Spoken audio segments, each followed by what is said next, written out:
Hello my lovely viewers, আসসালামু আলাইকুম সবাইকে। আজকে চলে আসলাম ছোট্ট আরেকটা ভিডিও ব্লগ নিয়ে আপনাদের মাঝে। তো আশা করি ভিডিওটা ফুল ওয়াচ করে দেখবেন, স্কিপ করে দেখবেন না।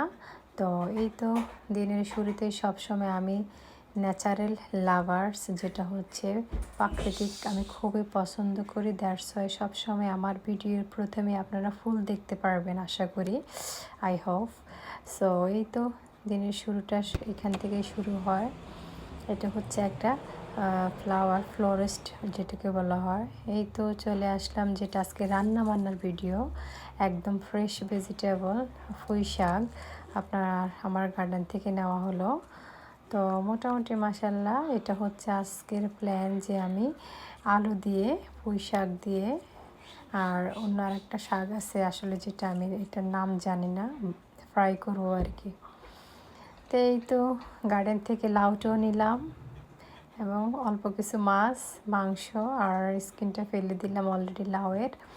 এটা হচ্ছে আমার তৃতীয় নাম্বার লাউ গার্ডেন থেকে নেওয়া।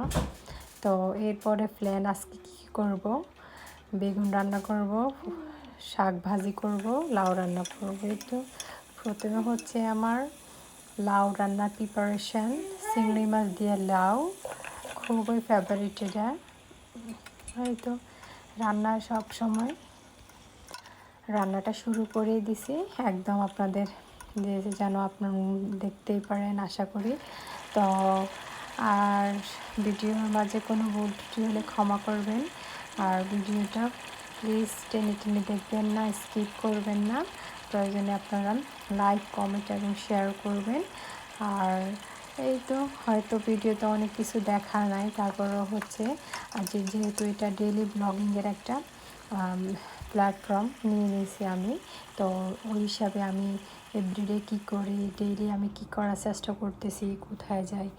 এই তো লাউটা রান্নার পরে এবার চলে আসলাম আপনার শাক রান্না করব। শাক রান্নার জন্য আমি ফ্রাই প্যানে অয়েল দিয়ে নিলাম এবং কিছুটা শুকনো মরিচ ফ্রাই করতেছি।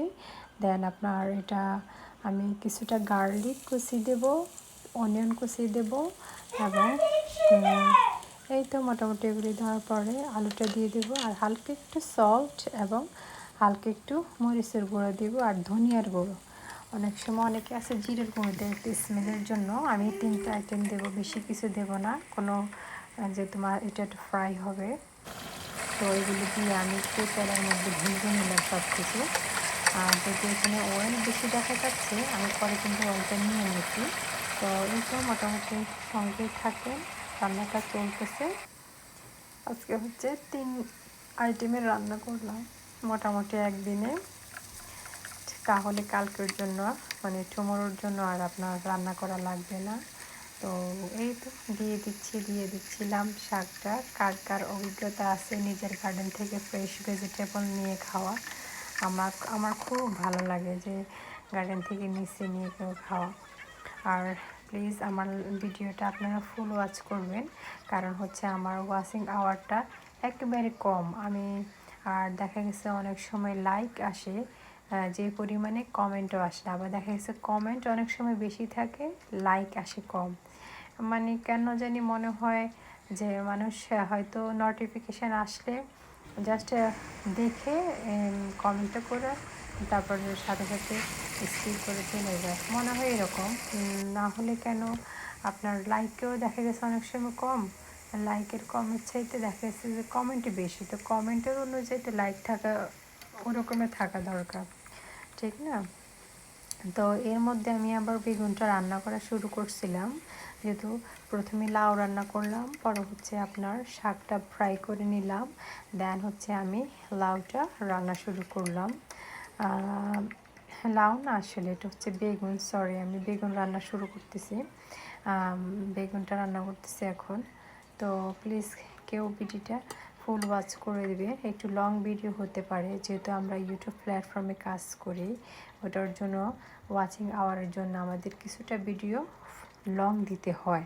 শর্টস আমার অনেক আছে, তারপরও আপনার লং ভিডিওতে ওয়াচিং আওয়ারটা ক্যালকুলেট করা হয়। তো এই তো আপনাদের সাথে কথা বলতে বলতে আমার এই আইটেমও রান্না শেষ হয়ে গেল। তো এর মধ্যে এর মধ্যে আমি মাছগুলোকে কি করতেছি দেখেন, দেখতে সুন্দর যেন ভেঙে না যায়, এই কারণে আমি একটু ছড়িয়ে ছিটিয়ে দিচ্ছি যেন খাওয়ার সময় নেওয়ার সময় না ভেঙে যায়। কারণ আমার যেহেতু ছোটো বাচ্চা আছে, ওরা আবার মাছের কাঁটা একটু যেহেতু ডেঞ্জারাস আপনারা জানেনই, তো যেন কেয়ারফুলভাবে নিতে পারি। তো এই তো বাচ্চাদের চাওয়া পাওয়া নিজেরও রান্নার আইটেম হচ্ছে। আর যাই হোক, আমরা নারীরা দিন শেষে আমাদের একটাই জায়গা আছে, যেটা হচ্ছে কুকিং চ্যানেল থাকবে সবার। তো যতই সংসারী হোক, যেইটাই করি, আপনারা হায়ার এডুকেশন বা হায়ার লেভেলের জব যেটাই করি, আমাদের নিজের হাতে রান্না করে এভরিডে হোক আর সপ্তাহে অন্তত প্রত্যেক দিনে কম বেশ রান্না করা লাগে। তো আমার বেগুনটা হয়ে গেল, এরপর আমি গরুর মাংসটা রান্না করা স্টার্ট করলাম। এই তো রান্না করতে করতে ভিডিওটা শেষ হয়ে গেল। আর প্লিজ লাইক, শেয়ার, কমেন্ট করবেন। আপনাদের কাছে আমার রিকোয়েস্ট, ফুল ওয়াচ করবেন, কারণ আমার ওয়াচিং আওয়ারটা একেবারে কম। আমি ভিডিও লাইভ করার পরেও দেখলাম অতটা ইনক্রিজ হচ্ছে না। সো আমার কাছে একটা রিকোয়েস্ট, আপনারা ফুল ওয়াচ করবেন। এই আর কি। আল্লাহ হাফেজ, আসসালামু আলাইকুম সবাইকে।